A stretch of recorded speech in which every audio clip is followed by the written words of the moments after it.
اللہ اور اس کے رسول پہ اور اس کی کتابوں پہ اور اس کے پورے نظام حیات پہ اور پورا رزلٹ جو کائنات کے لیے مرتب ہونے والا ہے اس پہ ایمان لے آئے. تو مومن کی دو ذمہ داریاں ہیں. مومن کی کتنی ذمہ داریاں ہیں؟ دو ذمہ داریاں. پہلی ذمہ داری ہوتی ہے مومن کی اپنی ذات کی تکمیل. مومن کی پہلی ذمہ داری کیا ہے؟ اپنی ذات کی تکمیل، کہ وہ اپنی ذات کو مکمل کرے، اپنی ذات کی تکمیل. اور دوسری ذمہ داری اس کی ہوتی ہے کہ دوسروں کی صلاحیتوں کو حتی الوسع نشو و نما میں لائے.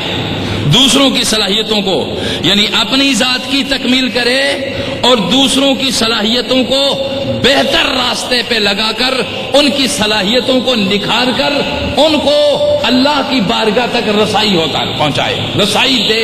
اس کو کہتے ہیں یہ دو کام ہیں کس کے؟ مومن کے. پہلا کام اپنی ذات کی تکمیل، تو تکمیل ذات اور دوسرا تکمیل انسانیت. یہ دو چیزیں بن گئی، تکمیل ذات اور تکمیل انسانیت.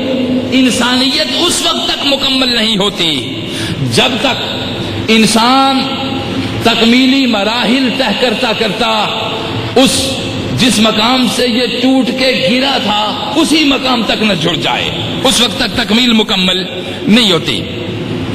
تو ایک چیز جب یہ بیان ہوئی تو پہلی چیز تکمیل ذات ہے اور دوسری چیز دوسروں کی صلاحیتوں کو بروئے کار لانا، ان کو بہتر بنانا اور دوسروں کی تربیت کی تکمیل کرنا. دوسروں کی تربیت جب مکمل ہوتی ہے، اپنی تربیت جب مکمل ہوتی ہے اور دوسروں کی تربیت کے لیے امر بالمعروف اور نہی عن المنکر، قرآن مقدس اس کو بیان کرتا ہے. انبیاء پہلے اپنی ذات کی تکمیل کرتے ہیں اور جب ذات کی تکمیل ہو جاتی ہے تو تکمیل ذات کے بعد پھر دوسری چیز امر بالمعروف نہی عن المنکر، تکمیل انسانیت ہے. تکمیل ذات اور تکمیل انسانیت. تکمیل ذات کے لیے ایک پروردگار عالم نے اصول دیا، وہ کیا ہے؟ اقیم الصلاۃ، نماز کو قائم کرو. یہ ہے تکمیل ذات کے لیے. اور تکمیل انسانیت کے لیے کیا ہے؟ وَأَمُرْ بِالْمَعْرُوفِ وَانْهَ عَنِ الْمُنْكَرِ، امر بالمعروف کرو، نیکی کا حکم دو اور بدی سے بچاؤ. دو چیزیں ہم آپ کے سامنے آ گئی. یہ دو چیزیں ہمارے سامنے ہیں. یعنی تکمیل ذات کے لیے انسان کے اوپر نظام صلاۃ کو لایا گیا، نماز کے قیام کو لایا گیا. اور نماز انسان کے اندر سیلف پیوریفیکیشن، اس کے دل کو بھی صاف کرتی ہے، اس کے دماغ کو بھی صاف کرتی ہے. یہ اس کی آواز کو بہت صحیح، اب اس کو ساؤنڈ کو موٹا کر دیں تھوڑا سا. اس کے انسانیت کی تکمیل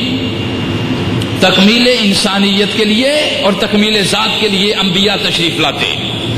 تکمیل ذات کے لیے، اس کے لیے تکمیل انسانیت اور تکمیل ذات، اپنی ذات کو مکمل کیا جائے اور پوری انسانیت کو مکمل کیا جائے.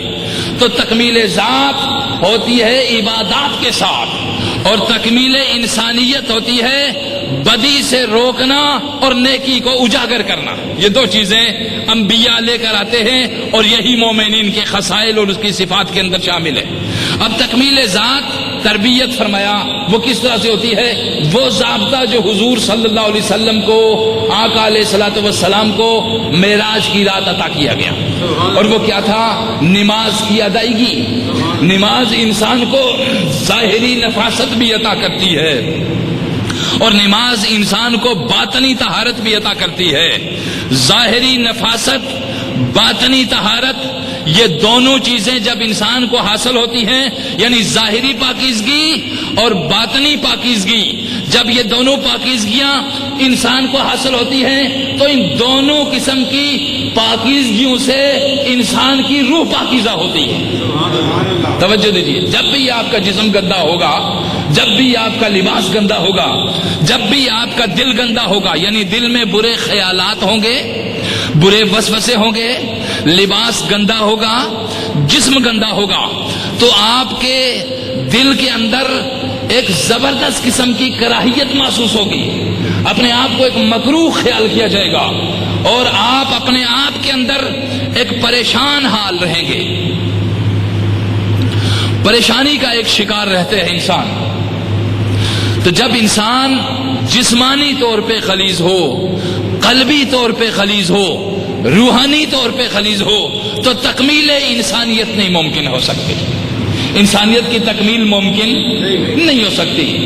جسم کا پاکیزہ ہونا اور جسم کو صاف رکھنا، اس کا نام ہے شریعت۔ روح کو، قلب کو پاک کرنا، قلب کی پاکیزگی کی طرف سفر کرنا، اس کا نام ہے طریقت۔ اور روح کو پاکیزہ کر کے روح کی کائنات سے وَنَفَخْتُ فِيهِ مِن رُوحِي، پروردگار فرماتا ہے اے آدم تو مٹی کا ڈھانچہ تھا اور میں نے اپنی روح پھونک کے تجھے اپنی طرف سے تجھے ایک انعام عطا کیا ہے، اور وہ جو روح میں نے پھونکی ہے وہ اپنی طرف سے پھونکی۔ توجہ دیجیے ذرا، یعنی انسان کا حسب بھی اس کے رب سے ملتا ہے اور اس کا نسب بھی اس کے رب سے ملتا ہے۔ انسان حسبی طور پہ بھی اللہ سے ملتا ہے، نسبی طور پہ بھی اللہ سے ملتا ہے، اور یہ حسب و نسب درست تب تک ہو سکتا ہے، یہ حسب اور نسب درست جب ہو سکتا ہے کہ اس حسب اور نسب کی درستگی کے لیے آپ کے خیال بھی درست ہو، آپ کا دل بھی درست ہو۔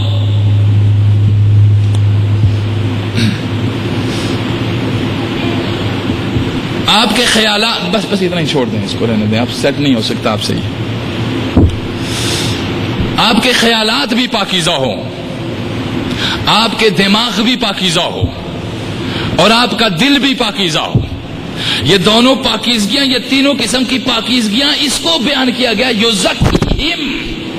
میرے رسول اس لیے آتے ہیں کہ تاکہ تمہیں پاکیزگی عطا کر دیں۔ یزکی، اسی کو تزکیہ کہا گیا ہے، تاکہ اخلاق کی پاکیزگی کے بغیر انسان کسی انسانی دائرے میں عزت کا مقام حاصل نہیں کر سکتا۔ توجہ دیجیے، قلب کی پاکیزگی کے بغیر انسان کسی ایک مقام پہ اپنی نیت کو درست نہیں رکھ سکتا۔ روح کی پاکیزگی کے بغیر انسان صف ملکیت میں داخل نہیں ہو سکتا۔ گویا اگر فرشتوں کے ساتھ مل کر حفظ و امان میں رہنا چاہتے ہو تو روح کو بھی پاکیزہ کیا جائے، قلب کو بھی پاکیزہ کیا جائے، اور جسم کو بھی پاکیزہ کیا جائے۔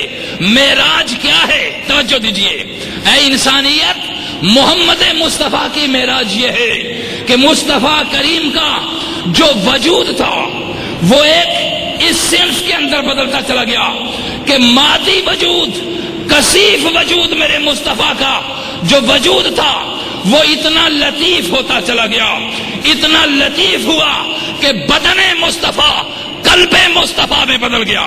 توجہ دیجیے، جسم مصطفیٰ قلب مصطفیٰ میں بدل گیا، قلب مصطفیٰ روح مصطفیٰ میں بدل گیا، اور روح مصطفیٰ روح الارواح میں بدل گئی۔ توجہ دیجیے، یہ ہے انتہا کو پہنچنا، یعنی یہ سفر اندر سے شروع ہوا، یہ جسم سے شروع ہوا، دل تک گیا، دل سے آگے بڑھا، روح تک گیا، روح سے آگے بڑھا تو جس جگہ سے روح جدا ہوئی تھی وہاں تک یہ سفر ہوا۔ اور پھر قرآن اپنے لفظوں میں بیان کرتا ہے جب روح کے قریب ہوئی، ثم دنا فتدلی فکان قاب قوسین او ادنی، ایک نور خلق تھا، ایک نور خالق تھا، ایک نور عبد تھا، ایک نور معبود تھا، ایک رب کا نور تھا، ایک مصطفیٰ کا نور تھا۔ جب یہ نور دونوں دنا، یہ قریب ہوا، فتدلی پھر وہ قریب ہوا۔ توجہ دیجیے ذرا، یہ بندہ ہو کر کے اوپر گیا، وہ خالق ہو کر اس کی شان کے مطابق نیچے آیا۔ توجہ دیجیے، یہ مقام ہے ملنے۔ اب یہ جو دنا دوسرا ہے، فتدلی کہ رب قریب ہوا، یہ بندہ قریب ہوا، ادھر رب قریب ہوا۔ معنی یہ تھا کہ جہاں تک بندہ جا سکتا تھا وہاں تک بندہ گیا، آگے جہاں مقام بندگی بندگی پہ فائز ہونے والا انسان جس جگہ پہ جا کے اظہار بے بسی کر گیا کہ اسے آگے بڑھنا میرا ممکن نہیں ہے، یہ مقام پھر آگے سے پروردگار نے اپنے حبیب کو پھر تھام لیا۔ توجہ دیجیے ذرا۔